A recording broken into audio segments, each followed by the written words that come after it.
Viewers, ternyata explore aku tentang dunia perkopian masih berlanjut sampai malam hari. Dan kebetulan lokasinya itu dekat sama masjid. Jadi mungkin kalian kedengeran ya, ada sayup-sayup orang mengaji, tapi it's okay, no problem viewers. Dan kita balik lagi di catatan dokumenter, masih mengeksplor tentang dunia perkopian. Dan petang hari ini aku sudah bersama Pak Saleh. Pak Saleh merupakan direktur dari Raisa Sentra Edukasi Kopi. Assalamualaikum. Waalaikumsalam warahmatullahi wabarakatuh. Iya, aduh Pak Saleh, dari pagi saya udah syuting mulai dari ke kebun, terus explore Raisa Sentra Edukasi Kopi sama Mas Rizal. Cuman satu yang ditunggu, kehadiran Pak Saleh. Alhamdulillah, petang ini kita bisa ketemu. Alhamdulillah. Dalam kondisi sehat dan masih waras. Amin, amin, amin, amin. Ini ngomong-ngomong dari mana tadi Pak? Sampai malam, sampai petang ini baru pulang. Kita kan kebetulan ada kewajiban. Jadi kalau teman-teman kita sudah paham, saya ini pekerjaan yang wajib itu ASN. Gitu. Nah, sedangkan di kopi ini adalah pekerjaan yang utama. Oh. Jadi wajib dan utama ini kan nggak bisa dipisahkan. Iya, harus seimbang. Harus seimbang. Iya. Harus sejalan lah. Betul sekali. Maka dari itu baru datang, baru pulang, baru bisa ketemu saya. Alhamdulillah kita bisa ketemu. Iya, pastinya begitu. Pak Saleh, tadi saya udah ngobrol banyak sama Mas Rizal. Ternyata Mas Rizal ini saya juga baru ngeh. Tadi begitu ketemu sama Mas Rizal ini teman saya dari kecil waktu sama-sama masih di Jember. Gitu. Jadi asli saya memang Jember, tetanggaan gitu sama Mas Rizal, Pak Saleh. Nah, jadi begitu tadi nyampe turun dari mobil, kaget, sama-sama kaget. Mas Rizal kaget, saya juga kaget. Alah, Gak Runi konco lawas. Gitu, Pak Saleh. Udah ngobrol-ngobrol, explore. Nah, begitu saya nyampe di lokasi, khususnya di tempat ini, saya sempat membaca ada tulisan di lokasi Raisa Sentra Raisa Center Edukasi Kopi. Nah, saya penasaran tentang Raisa Center Edukasi Kopi. Bisa diceritain itu apa, Pak? Nah, kita gini, kalau di bahasa Inggrisnya lah Raisa Edukasi Center. Tapi diterjemahkan karena Raisa Edukasi Center ini masyarakat kan kurang paham. Sehingga saat itu kita langsung berubah menjadi Sekolah Kopi Raisa biar lebih familiar. Lebih gampang diingat. Oke. Jadi Sekolah Kopi Raisa. Oke. Nah, cuman ya sekarang muncul pertanyaan, kok dikasih nama Raisa? Ya. Nah, karena ada beberapa, wah itu anaknya Pak Saleh, bukan? Ya, karena nama cewek tuh. Nama identik sama nama cewek. Iya. Di satu sisi, Raisa ini kan penyanyi. Iya, public figure yang ada di Jakarta. Iya. Ya, kita nggak jauh beda lah, karena kita ini termasuk pengagumnya Raisa. Cuman yang Raisa di sini ini nanti tujuannya tidak akan kalah menarik dengan Raisa sang penyanyi, sang figur. Nah, kalau yang di kita ini Raisa ini singkatan. Jadi Raung, Ijen, Sumberwringin, Agropolitan. Raung, Ijen, Sumberwringin, Agropolitan. Oh, Raisa. Kenapa tiba-tiba muncul nama itu? Nah, dari awal itu kita kan memang ada IG. Instagram. Ya, Instagram bukan indeks geografis untuk kopi. Oh, iya. Jadi ada pengakuan yang sifatnya mendunia dari pemerintah. Jadi IG kita itu Ijen Raung.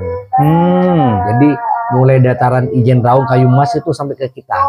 Nah, kemudian yang kedua, selain itu di Sumberwringin ini memang dikenal sejak dulu itu sebagai penghasil kopi. Bukan, Agropolitan pertama. Agropolitan. Sebentar Pak Saleh, Agropolitan bisa dijelasin definisinya apa, Pak? Kalau kita agro kan begitu ya, kan bukan hanya kopi sebenarnya. Iya. Sayur mayur di situ ada. Iya. Dan termasuk yang masyarakat kita ya bisa menanam kentang. Oh, pisang juga. Pisang ada.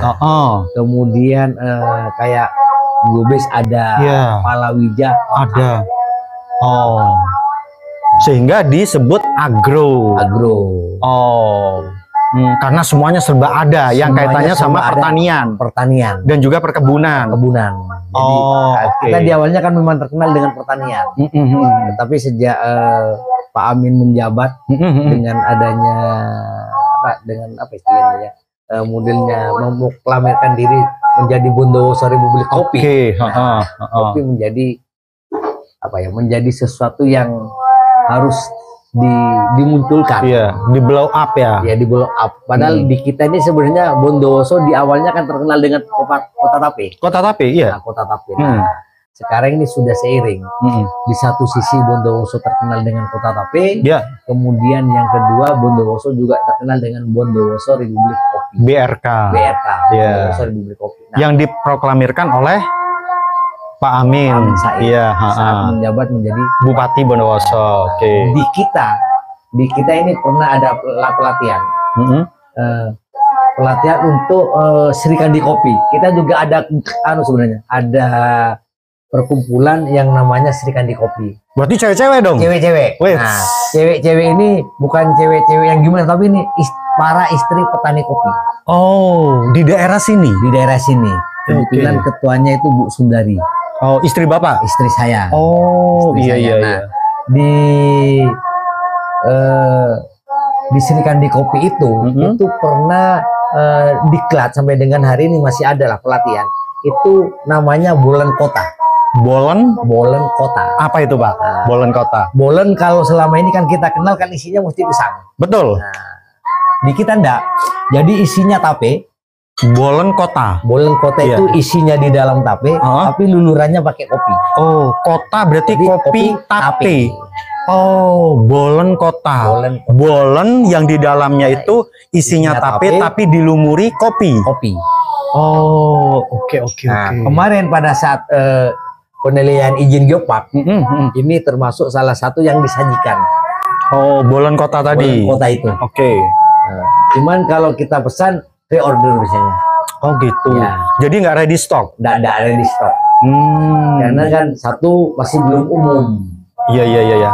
Sekarang ini kita masih terus ini mencari pasarnya. Iya. Nah, kemudian yang berikutnya, yang jelas ini tidak serta-merta ada yang namanya sekolah kopi Raisa. Iya. Balik lagi nih sekolah kopi Raisa. Nah, balik lagi ke awal karena ini kan kita tidak perlu apa istilahnya, tidak boleh melupakan. Sehingga ada istilah kacang lupa kulitnya. Iya.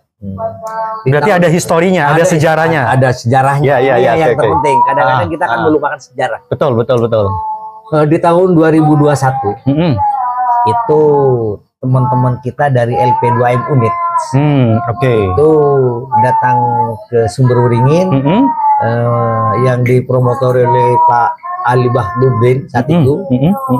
Beliau membawa proposal secara kebetulan beliau itu punya teman di Jakarta. Jadi di Jakarta itu ada semacam CSR. Nah, CSR-nya ini ternyata CSR-nya dari Astra.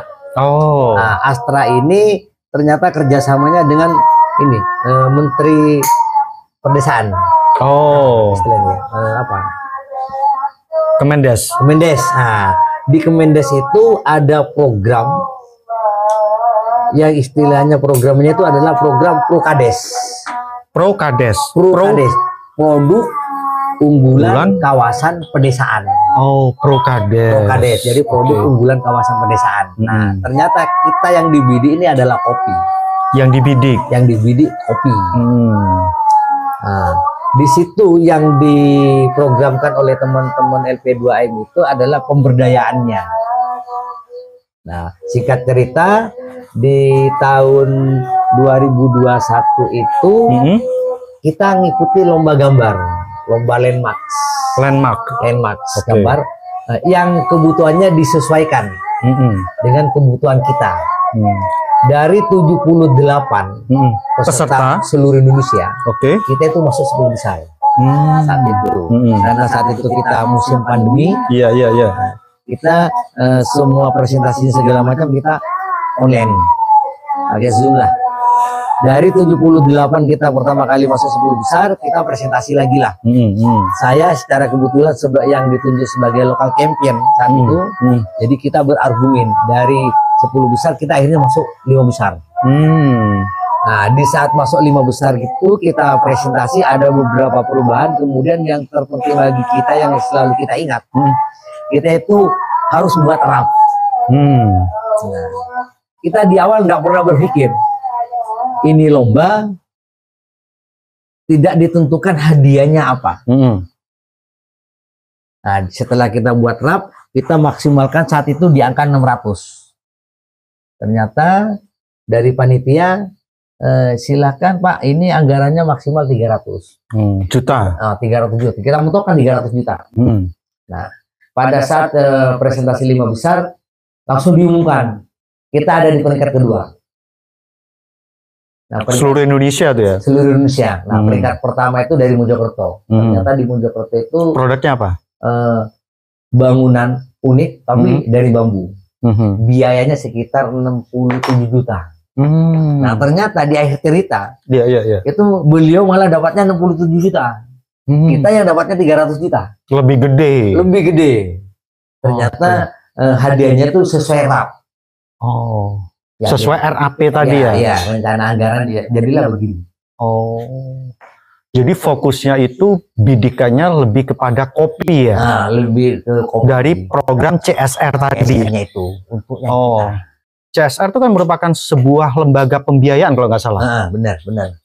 Gitu. Ini dari internasional TBK. Iya. Akhirnya dibidik kopi. Nah, yang kita dibidik kopi karena kebetulan kan ini ada hubungannya dengan Prukades, produk unggulan kawasan pedesaan. Lalu berkembanglah atau punya ide bikin sekolah kopi edukasi. Yang pastinya mengedukasi buat siapa saja yang pengen belajar tentang kopi sekaligus pengolahannya termasuk pemasarannya juga.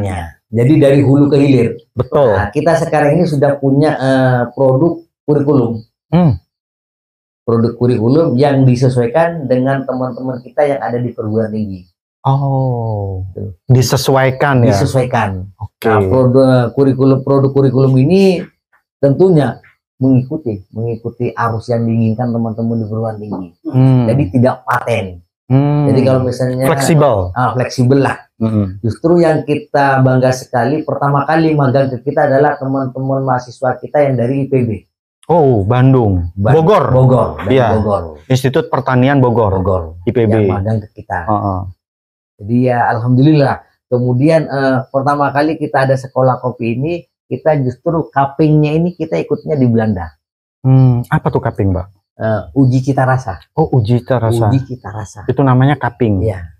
Cuppingnya kita di Belanda. Kebetulan karena kita nilainya bagus ya. Kita bisa ngalahkan yang di Lampung saat itu. Jadi Mrs. Sharon itu menyerahkan langsung ke kita. Jadi datang dari Belanda. Sekaligus diapresiasi. Iya, diapresiasi. Nah, saat itu juga kita langsung didaulat menjadi desa devisa. Dari Belanda itu? Memang sponsornya Belanda lah, tapi itu kan pengakuan Indonesia. Pengakuan Indonesia. Nah, setelah kita ikut cupping di Belanda itu 1 bulan setelah itu, ini adalah sesuatu yang luar biasa sebenarnya. Kita langsung ada permintaan untuk Robusta saat itu 200 ton per bulan. Dikirim ke Belanda? Harus dikirim ke Belanda. Tapi ya kayaknya kita kan seperti cinta bertepuk sebelah tangan. Permintaan ada, barang yang tidak ada. Kosong. Tidak memadai. Karena tidak memadai, karena Pak, karena memang kondisi kita. Kenapa kondisinya Pak waktu itu?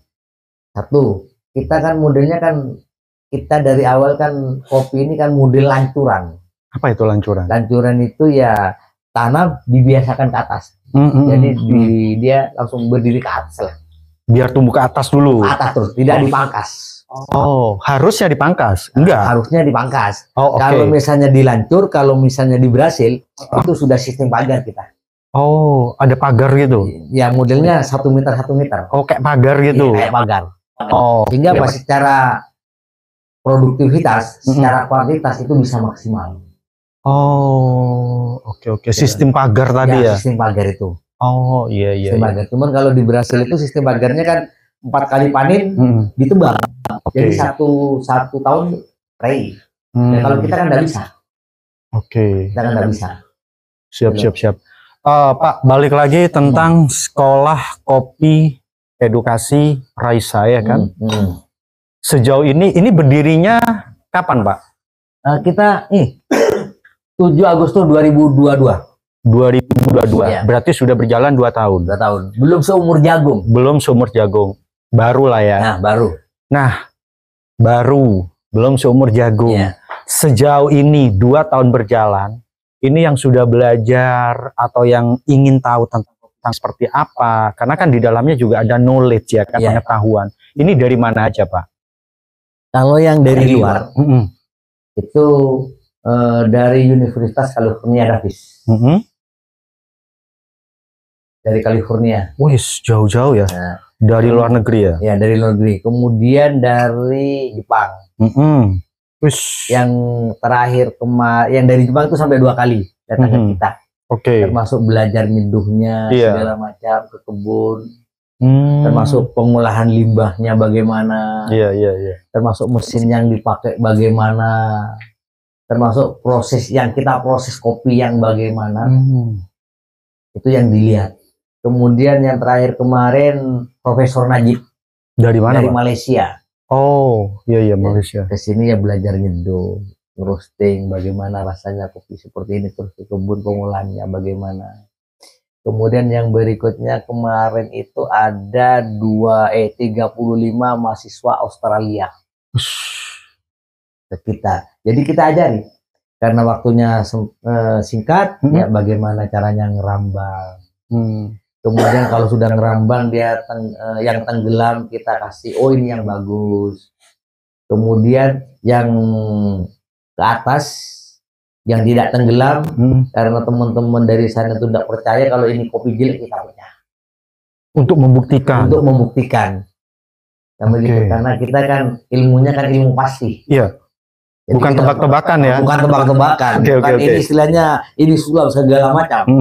Sampai kita ajari saat itu karena kita proses banyak, termasuk proses anaerob, kita sampaikan, oh ini dari cita rasanya. Sampai dengan ngerosting, setelah ngerosting, sampai nyeduh. Proses akhir. Seduh. Jadi di pasca panen. Nah, kemudian yang terakhir yang kemarin itu adalah dari 8 perguruan tinggi seluruh Indonesia. Kemudian 2 mahasiswa dari Jepang itu selama 3 hari di kita. Jadi dari hulu ke hilir. Jadi termasuk ke kebun, kita ajari caranya mangkas. Ini loh ranting produktif. Ini ranting yang tidak produktif. Ini rantingnya sekiranya nanti bisa bikin buah selang. Jadi buah di luar musim. Oh gitu. Iya.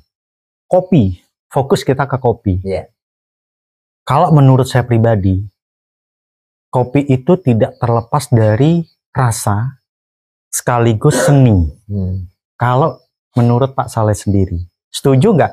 Kopi tidak terlepas dari rasa dan juga seni. Cuman ada yang satu kekurangan. Apa? Sabar. Jadi rasa, seni dan juga sabar. Harus sabar. Kalau saya pribadi, saya selama bertani, kopi itu saya anggap seperti seorang istri. Oh, perlakuannya istimewa banget ya. Harus dirawat. Iya. Harus dirawat. Kalau istri misalnya, saya kok gini, kita butuh skincare atau apa? Ya, biar cakep. Apalagi Arabica. Iya, Arabica ini kalau kita mengumpamakan ini seperti gadis kota. Perawatannya luar biasa. Kalau udah dirawat, ya enggak barokah. Hasilnya habis. Jadi maintenance atau perawatan itu penting ya? Penting. Bisa dikatakan number 1 ya, nomor 1 ya? Harus nomor 1. Tanpa dirawat nggak bisa. Pak, tadi Rizal sempat bilang ke saya bahwasanya kalau kita itu menanam kopi itu beda dengan tanaman-tanaman yang lain. Artinya biji 1 kali kita tanam itu seumur hidup, bisa dikatakan seperti itu. Itu maksudnya gimana, Pak? Ya seperti tadi yang saya sampaikan, kopi itu seperti istri. Yang kita sulitkan kadang-kadang merawat cinta kita ke istri.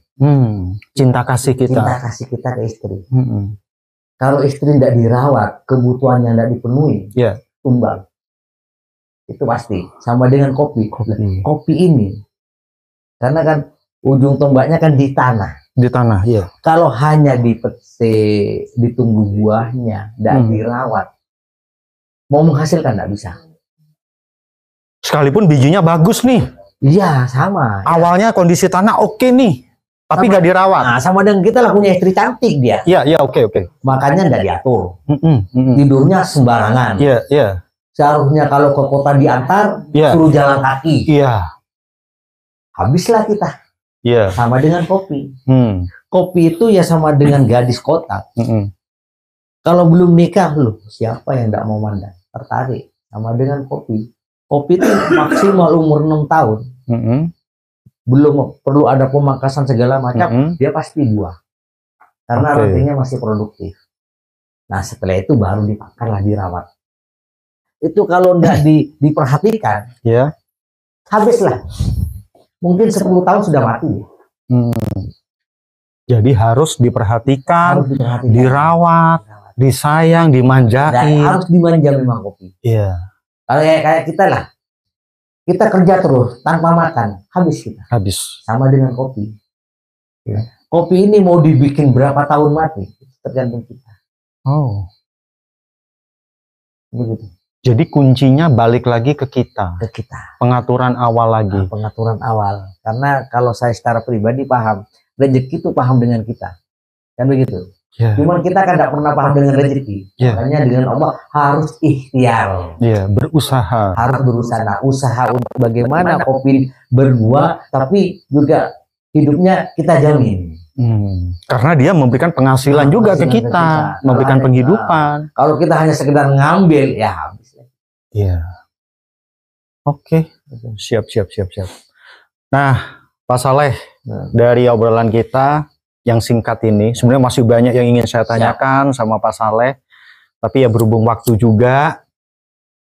Sebelum kita mengakhiri obrolan kita, pesan apa yang ingin disampaikan kepada seluruh penonton atau viewers catatan dokumenter yang nantinya akan melihat catatan dokumenter edisi kopi kali ini? Cuman yang pertama sebelum saya ke inti, kopi Bondowoso itu ternyata kalau saya ini kebetulan pendatang dari Situbondo. Oh, kalau bukan asli Bondowoso berarti? Bukan asli. Kalau dari Rizal ini kan Jember. Jadi kopi Bondowoso ini kalau saya boleh berkata jujur, ternyata kopi Bondowoso ini seperti gadis Bondowoso. Hebat kan? Semakin dingin itu semakin nikmat. Sehingga kalau di saya secara pribadi lain sudah ada tulisannya. Semakin dingin semakin nikmat. Maksudnya semakin dingin semakin nikmat itu apa? Masalahnya gini Pak, maaf saya potong. Kebanyakan orang itu minum kopi atau nyeruput kopi dalam kondisi panas. Sedangkan di sini itu beda. Semakin dingin semakin nikmat. Nah, kita berlakukan semakin dingin semakin nikmat ini untuk Arabica. Oh, Arabica. Khusus Arabica. Nah, kalau Robusta beda lagi. Hangatnya bikin nikmat. Karena kafeinnya tinggi, sehingga kalau Robusta itu dinikmati seharusnya pagi hari untuk persiapan kita kerja. Kalau Arabica? Robusta. Oh, Robusta. Kalau Arabica ini dinikmati saat dingin. Dingin. Jadi sensasinya kalau kopi Bondowoso pertama kali buat seruput sedikit aja, dibiarkan sampai dingin, nunggu dingin atau 5 menit lah, dinikmati lagi, rasanya beda. Jadi kalau kita boleh mengatakan tidak seperti kopi di luar Bondowoso. Kalau kopi di luar Bondowoso rasanya pasti stagnan, rasanya sama. Kalau di kita enggak. Beda. Semakin dingin semakin nikmat. Dan berbicara semakin dingin semakin nikmat, barusan Pak Saleh udah mencontohkan, begitu diseduh, minum sedikit, 5 menit baru diminum lagi. Buat saya pribadi itu merupakan sebuah seni Pak. Jadi cara nyeruput kopi aja nggak asal seruput, supaya kita juga bisa menikmati cita rasa kopi itu sendiri. Itulah seninya. Seninya kopi. Kemudian bagi kami, untuk teman-teman yang menyaksikan menyaksikan, hanya ada satu kata. Jangan pernah berhenti untuk berinovasi. Jangan pernah berhenti untuk berinovasi. Berinovasi. Oke. Kreativitas berarti ya? Kreativitas. Oke. Nah, kalau urusan sudah jangan pernah berhenti untuk berinovasi, berarti kita harus bersabar. Oke. Tanpa kesabaran nggak bisa. Gitu ya. Inovasi nggak cukup tanpa disertai dengan kesabaran. Kesabaran. Bukan begitu ya? Seni. Seni. Mas di dalam. Oke. Baik Pak Saleh, terima kasih atas obrolannya. Sukses selalu. Kapan-kapan kita bisa ketemu lagi, ngobrol lagi tentang kopi pastinya. Terima kasih. Oke Pak?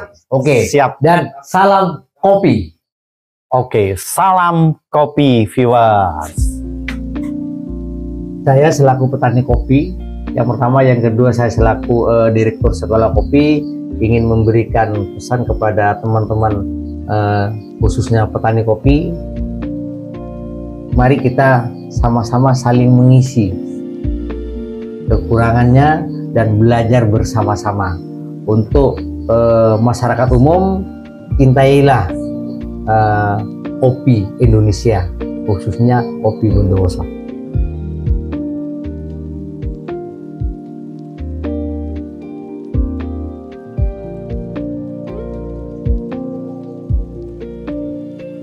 Seduhan air panas dan bubuk gelap mampu menghasilkan sebuah minuman pahit yang pekat.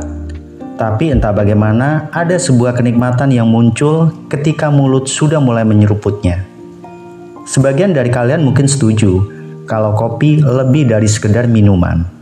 Kopi adalah budaya, tapi juga ekonomi, seni, sains, dan juga passion. Selalu ada hal yang baru yang bisa kita pelajari tentang minuman favorit ini. Dalam industri kopi, ada dua varietas kopi yang dipandang penting, yaitu Arabica dan Robusta. Menurut aku, dua-duanya sama-sama nikmat, ditambah lagi jika diminum di pagi hari sebelum beraktivitas.